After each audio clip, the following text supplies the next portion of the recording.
হাতশিঙিমাৰী খাৰুৱাবান্ধাত নতুন ration card বিতৰণ অনুষ্ঠান দেওবাৰে দিনৰ 1 বজাত খাৰুৱাবান্ধাত খাদ্য সুৰক্ষা আইনৰ অধীনত ৰাজ্যৰ 19খন জিলাৰ 49খন বিধানসভা সমষ্টিত বিতৰণ কৰা হয় নতুন ৰেচন কাৰ্ড। অসমৰ মুখ্যমন্ত্ৰী ডক্টৰ হিমন্ত বিশ্ব শৰ্মাই ভাৰ্চুৱেল মোডত ৰেচন কাৰ্ড বিতৰণৰ শুভ উদ্বোধন কৰাৰ পিছতেই ৰাজ্যৰ অইন জিলাৰ সমান্তৰালকৈ দক্ষিণ শালমৰা মানকাছাৰ জিলাৰ মানকাছাৰ সমষ্টিৰ অন্তৰ্গত খাৰুৱাবান্ধা জনতা উচ্চতৰ মাধ্যমিক বিদ্যালয়ৰ খেলপথাৰত আনুষ্ঠানিকভাৱে বিতৰণ কৰে নতুন ৰেচন কাৰ্ড। এই ৰেচন কাৰ্ড বিতৰণ কাৰ্যসূচীত মুখ্য অতিথি হিচাপে উপস্থিত আছিল মানকাছাৰৰ বিধায়ক আমিনুল ইছলাম আৰু মানকাছাৰ প্ৰাক্তন বিধায়ক জাবেদ ইছলাম আৰু বিশিষ্ট অতিথি হিচাপে উপস্থিত আছিল জিলা আয়ুক্ত ৰাহুল কুমাৰ গুপ্তা, আৰক্ষী অধীক্ষক হৰেণ তকবি আৰু জিলা পৰিষদৰ মুখ্য কাৰ্যবাহী বিষয়া জয়ন্ত বৰুৱা।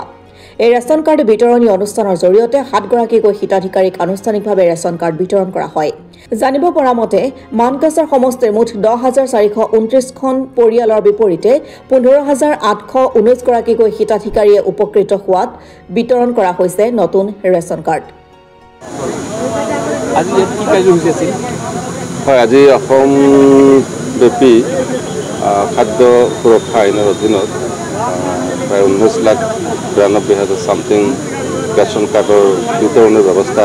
আৰম্ভ কৰা হ'ল, ব্যৱস্থা লোৱা হ'ল। ঠিক তেনেকৈ দক্ষিণ শালমৰা মানকাছৰ আজি খাৰুৱাবান্ধা জনতা হায়াৰ ছেকেণ্ডেৰীত আমি সকলোৱে মিলি উদ্বোধন কৰিলোঁ আৰু প্ৰথম পৰ্যায়ৰ 7জন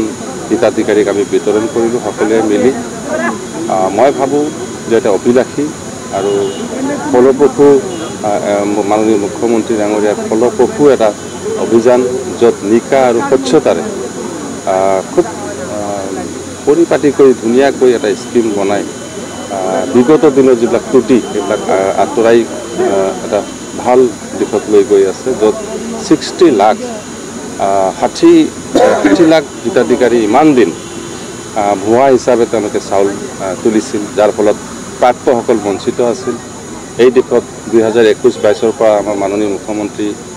ধ্যান দিলে আৰু তেখেতৰ সঠিক পদক্ষেপৰ দ্বাৰা এই 60 লাখ হিতাধিকাৰী যিবিলাক ভুৱা আছিল তেওঁলোকক আঁতৰাই দিয়া হ'ল আৰু প্ৰাপ্য যিসকল তেওঁলোকক ইনক্লুড কৰা হ'ল। ইয়াৰ লগতে মাননীয় মুখ্যমন্ত্ৰী আজি জনালে যে আৰু চাউল কম দামৰ চাউল, কম দামৰ চেনি দিয়াৰ ব্যৱস্থা যদি কৰা যায় তেখেত চিন্তা কৰি আছে। ইয়াত অন্তৰ্দয়া 35 কিলো কৰি আৰু এটা ভাগ হ'ল যিটো অগ্ৰাধিকাৰ প্ৰাপ্য পৰিয়ালসকলক যিটো 5 কিলো কৰি, ইয়াত 100% ত্ৰুটিহীনভাৱে চাউল দিয়াৰ ব্যৱস্থা মাননীয় মুখ্যমন্ত্ৰীয়ে ৰাখিছে। আগত যেনেকৈ কোটা মাৰিছে বা 1 মাহৰ চাউল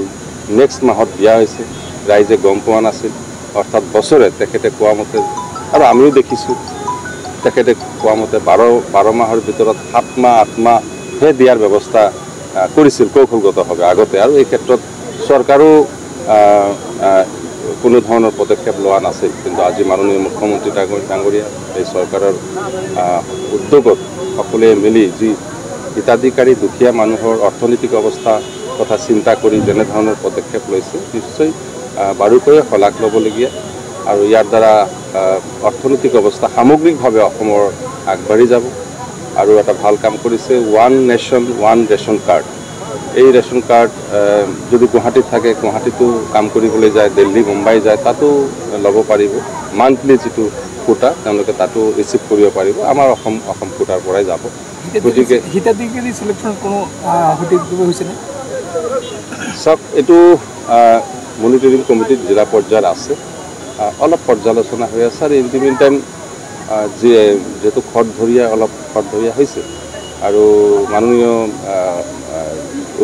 উপায়ুক্ত ডাঙৰীয়া ৰাহুল গুপ্তা ডাঙৰীয়া তেখেত নিজে ইনিচিয়েটিভ লৈ যি পদক্ষেপ লৈছে নিশ্চয় মই সন্তুষ্টি পাইছোঁ। পাহাৰ পৰ্বত কাভাৰ কৰি এটা নিষ্ঠা ছিষ্টেমত তেখেতো উপনীত হৈছে অসম চৰকাৰৰ নিৰ্দেশ মতে। আমি ভাল পাইছোঁ, আশা কৰোঁ যে 13-14 হাজাৰ ইনক্লুড হ'ব এইবাৰ ৰেচন কাৰ্ড। আৰু ইয়াৰ লগতেতো আপোনালোকে জানেই যে ইয়াৰ লগতে প্ৰধানমন্ত্ৰী আয়ুষ্মান, মুখ্যমন্ত্ৰী অট'মেটিক আপ টু 5 লাখলৈকে সহজভাৱে তেওঁলোকে সুবিধা পাব। আৰু ইয়াৰ উপৰিও যিটো উজালা ৰন্ধন গেছ, এইটো 300 টকা এটা কাৰ্ড পাব, ৰেহাই পাব। তাৰ উপৰিও ৰেচন কাৰ্ড হোল্ডাৰসকল সকলোৱে 100% উজালা গেছ পাব। তাৰ উপৰিও মই ভাবোঁ যে আজি 49খন জিলাত 49খন সমষ্টিত আজি এই ব্যৱস্থা হাতত লোৱা হ'ল গতিকে মই ভাবোঁ যে লাহে লাহে যি পদক্ষেপ Rome was not built in a day Rome চহৰ এদিনতে সৃষ্টি হোৱা নাছিল য'ত ধুনীয়া পৰিকল্পিতভাৱে এখন পৃথিৱীৰ ভিতৰত ধুনীয়া এখন চহৰ গতিকে সেই দিশত আমি আগবাঢ়ি গৈ আছোঁ মুখ্যমন্ত্ৰীয়ে প্ৰতিশ্ৰুতি দিছে তেখেতে কৈছে আৰু সেই দিশত আগবাঢ়ি গৈছে আৰু অনেক সফলতা ইতিমধ্যে অৰ্জন কৰিবলৈ সক্ষম হৈছে যিটো উইথিন 5 ষ্টেটৰ ভিতৰত অসম ভাৰতবৰ্ষৰ ভিতৰত ৰাজ্য হিচাপে সৰ্বশ্ৰেষ্ঠ ৰাজ্য হিচাপে 5 নম্বৰৰ তলত তেখেত আনিবলৈ যি হাবিয়াস কৰিছে ইচ্ছা কৰিছে যি পৰিশ্ৰম কৰি আছে মই ভাবোঁ যে এইটো সফল নিশ্চয় হ'ব আৰু অসম ৰাজ্যখন সকলো দিশত আগবাঢ়ি যাব আজি আমাৰ সাউথ সালমাৰা মানকাচাৰ জিলাৰ খাৰুৱাবান্ধা ফিল্ডত আমাৰ চেৰেমনিয়েল ডিষ্ট্ৰিবিউশ্যন ৰাশ্যন কাৰ্ডৰ হৈছে আমি আনুষ্ঠানিকভাৱে আজি 7টা কাৰ্ড বিতৰণ কৰিছোঁ টোটেল আমি এড মেম্বাৰ যোনটো কৰিছোঁ 13,000 এৰাউণ্ড পাৰ্চন আমাৰ ৰাশ্যন কাৰ্ডৰ তালিকাত এড হৈছে আৰু নতুন কাৰ্ড আমাৰ যিমান বনিছে এইটো এৰাউণ্ড 127 বনিছে যোনটোত আমি তেনেকুৱা পপুলেশ্যন এড কৰিছোঁ যোনটো লেফ্ট আউট আছিলে যেনেকৈ আমাৰ ধানুৱা আৰু বাঘাপাৰা পানকাটা জিপিৰ ফালৰ পৰা হাজং পপুলেশ্যন কিছুমান গাঁও ভিলেজ আছিলে সেইখিনি লেফ্ট আউট আছিলে সেইখিনি আমি নিজৰ এই নতুনকৈ কাৰ্ডত এড কৰিবলৈ সক্ষম হৈছোঁ হ'ব আচ্ছা আৰু নতুনকৈ পৰৱৰ্তী সময়ত আৰু কাৰ্ড দিয়া হ'ব য়েছ আৰু হ'ব যেতিয়া এইটো প্ৰচেছটো শেষ হ'ব এতিয়া আপোনালোকে যিহেতু জানে আমাৰ মাননীয় মুখ্যমন্ত্ৰী ডাঙৰীয়াই ক'লে আজিৰ